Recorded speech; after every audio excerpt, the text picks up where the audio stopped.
जय जोहार साथियों, आप सभी का स्वागत है बहुत ही लंबे समय के बाद हमारे YouTube चैनल पर। साथियों, आज पूरा विश्व है वो नया साल हर्ष और उल्लास के साथ मना रहा है। उसी तरह आदिवासियों के लिए ये 1 जनवरी नया साल काला दिन के रूप में मनाते हैं। क्योंकि आज़ाद भारत में जब बात की जाए साथियों, आज़ाद भारत में पहला अगर कोई सबसे बड़ा नरसंहार हुआ था तो वो आदिवासियों पर हुआ था। सन 1948 की बात है, जब आज़ाद भारत का पहला नया साल मनाया जा रहा था। तब पूरे देश को एकता के सूत्र में बांधा जा रहा था। हर स्टेट, हर प्रोविंस को विलय करके और नए नए राज्यों का निर्माण किया जा रहा था और भारत को एक देश के तौर पर पुनः एकत्रित किया जा रहा था। उसी के दौर में बिहार और उड़ीसा के जो प्रोविंस था सरायकेला, वहाँ पर जो आदिवासी लोग थे वो चाहते थे कि हमें एक स्वतंत्र प्रोविंस दिया जाए या फिर एक अलग हमारा स्टेट हुड दिया जाए। वो किसी भी, या तो बंगाल में नहीं जाना चाहते थे, वो ना तो वो उड़ीसा में जाना चाहते थे, ना ही वो बिहार में जाना चाहते थे। या फिर अगर उन्हें ऐसा करा जाता कि हमें कहीं शामिल कर दिया जाए तो सरायकेला, जो कि वहाँ के जो आदिवासी लोग थे वो चाहते थे कि हमें बिहार में शामिल कर दिया जाए। वो उड़ीसा में शामिल किए जाने का विरोध कर रहे थे।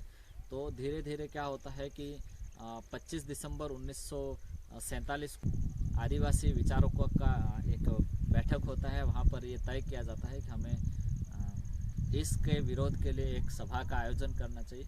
तो वही वहाँ पर 1 जनवरी 1948 का दिन तय किया जाता। वहाँ पर जयपाल सिंह मुंडा भी वहाँ पर उनकी सभा होनी थी। जब 1 जनवरी 1948 को जब तय समय पर खरसावा के हाट मैदान में 50,000 से अधिक आदिवासी जब इकट्ठा हो जाते हैं, धीरे धीरे ये संख्या बढ़ती जाती है और जयपाल सिंह मुंडा का जो स्पीच था वो होने को ही था, लेकिन उनको भी आने में देरी होती है तो भीड़ है वो धीरे धीरे बेकाबू होती जाती है। और इस बीच वहाँ पर जो फोर्स थी, मिलिट्री थी, उन्हें ये पता चल जाता है कि भीड़ बेकाबू हो रही है और वो इस तरह से उसे रोकने का प्रयास करते हैं। और धीरे धीरे जैसे ही शाम होती है तो वहाँ पर जो अधिकारी होते हैं वो आदेश कर देते हैं कि उन पर गोलियां चलाई जाए। उन निहत्थे आदिवासियों पर जमकर गोलियां बरसाई जाती है और हज़ारों आदिवासी है वो शहीद हो जाते हैं। ये कहा जाता है कि आज़ाद भारत का जैसे जलियांवाला बाग हत्याकांड हुआ था, ये कहा जाता है कि उसमें 2000 के आसपास शहीद हुए थे, लेकिन खरसावा में 10,000 से अधिक आदिवासी शहीद हुए थे।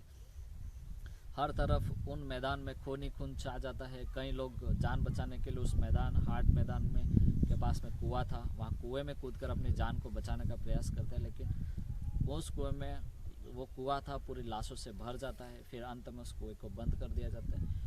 इस तरह से उसी के ये एक विभत्स दिन था। उसी नए साल के जश्न में डूबे हुए पूरी दुनिया के समय में, माहौल में आदिवासियों पर इस तरह का बेरहमी से हत्याकांड हो जाता है। हज़ारों आदिवासियों को मौत के घाट उतार दिया जाता है और वो अपने स्टेटहुड और अपने अलग प्रोविंस और अपने आदिवासी क्षेत्रों को बचाने में नाकाम हो जाते हैं और फिर वो उसके विरोध करते करते उस आंदोलन को दबा दिया जाता है। तो खरसावा का जो गोलीकांड होता है वो आज़ाद भारत का बहुत ही विभत्स हत्याकांड ये कहा जाता है, जो कि और तभी से उस समय से आदिवासी है वो नए साल का जश्न मनाने से पहले अपने शहीदों को याद करते हैं। और अब धीरे धीरे सोशल मीडिया और इसकी वजह से, क्योंकि ये जो टॉपिक है आदिवासियों के जितने भी हत्याकांड वाले टॉपिक है वो किसी भी किताबों में दर्ज नहीं, उनकी कहानियों को किसी भी न तो किताबों में जगह दी गई, न किसी समाचार पत्रों में। तो धीरे धीरे सोशल मीडिया के माध्यम से ये पूरे देश में यह हत्याकांड है उसके बारे में जानकारी गई।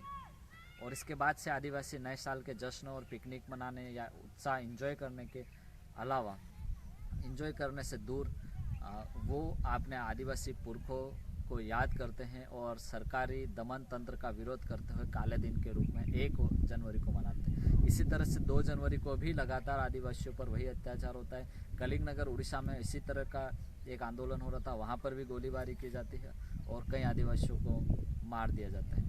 तो इस तरह देखा जाए साथियों, तो 1 और 2 जनवरी जब नया साल शुरू होता है तो 1 और 2 जनवरी आदिवासियों के इतिहास में एक काला अध्याय है और हमेशा आदिवासी इसको काले दिन के रूप में मनाते हुए आ रहे हैं और आगे भी सरकार के ऐसी दमनकारी नीतियों का खुलकर विरोध करने के लिए काले दिन के रूप में इसे मनाते हैं।